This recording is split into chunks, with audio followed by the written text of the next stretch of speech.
Patuloy pa rin umiiral ang northeast monsoon o amihan dito sa bahagi ng Northern Luzon, kung saan ngayong araw dala pa rin ito yung maulap na kalangitan at mga pag-ulan sa bahagi yan ng extreme Northern Luzon. Samantala, ang shearline naman ay patuloy pa rin nakakaapekto dito sa may silangang bahagi ng Central at Southern Luzon, kung saan meron pa rin itong dalang maulap na kalangitan at mataas na tsansa ng mga pag-ulan, pagkidlat at pagkulog dito yan sa silangang bahagi ng Luzon. So pag-iingat pa rin para sa ating mga kababayan sa posibilidad ng mga pagbaha at pagguho ng lupa. Samantala, sa nalalabing bahagi naman ng ating bansa ay generally fair weather condition yung ating mararanasan. Maliban na lamang yan sa mga tsansa pa rin ng mahihinang pag-ulan or pag-ambon sa nalalabing bahagi pa ng Northern Luzon, maging sa mga tsansa ng mga isolated rain showers or thunderstorms sa nalalabing bahagi pa ng ating bansa. At sa kasalukuyan ay wala rin tayong minomonitor or namamataan pa na sama ng panahon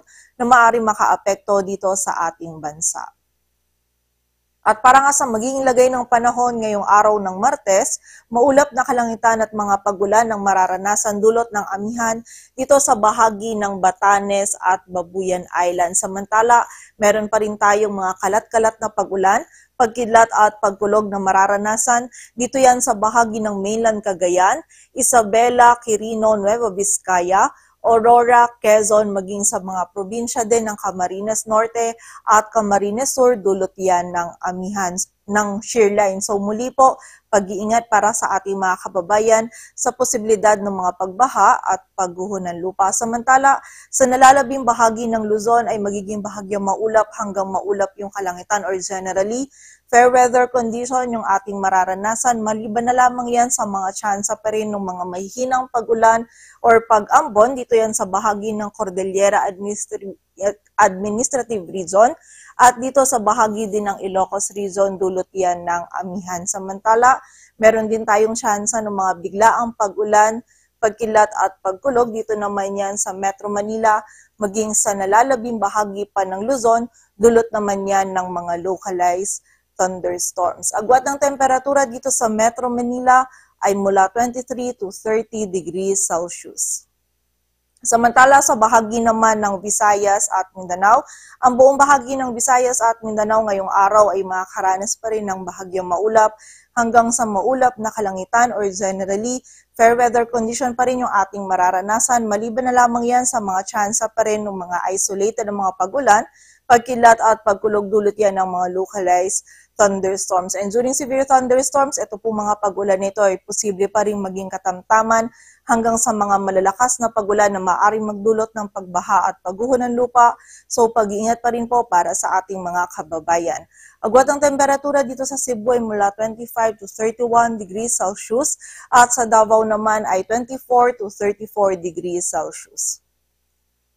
At para naman sa lagay ng dagat baybayin ng ating bansa, wala tayong nakataas na gale warning kaya malaya makapalaot yung mga kababayan nating mangingisda, pati na rin yung may mga maliliit na sasakyang pandagat. Ngunit iba yung pag-iingat pa rin po para sa mga maglalayag dito sa bahagi ng Northern Luzon kung saan magiging kataptaman hanggang sa maalon yung lagay ng ating karagatan.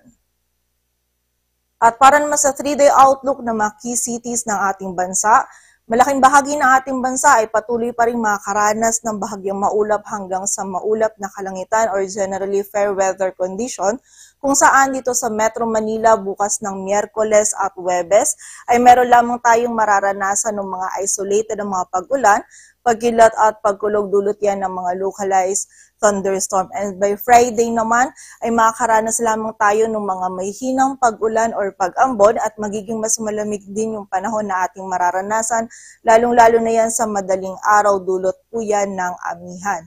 Agwat ng temperatura dito sa Metro Manila ay mula 23 to 31 degrees Celsius. Samantala, sa bahagi naman ng Baguio City, the next 3 days ay patuloy ngang mas malamig na yung panahon na ating mararanasan at meron pa rin tayong tsansa ng mga mahihinang pag-ulan or pag-ambon, dulot pa rin po yan ng amihan.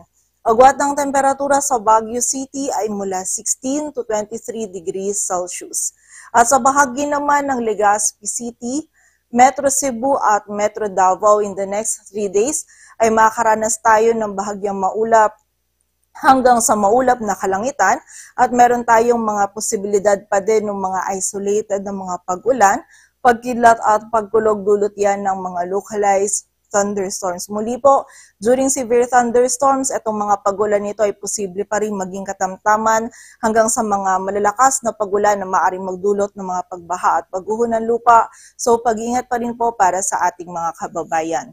Agad ang temperatura sa Legazpi City ay mula 24 to 32 degrees Celsius. Sa Metro Cebu ay 25 to 32 at sa Metro Davao naman ay 24 to 34 degrees Celsius. Dito sa Metro Manila, ang araw ay sisikat mamayang 5:49 ng umaga at lulubog mamayang 5:32 ng hapon.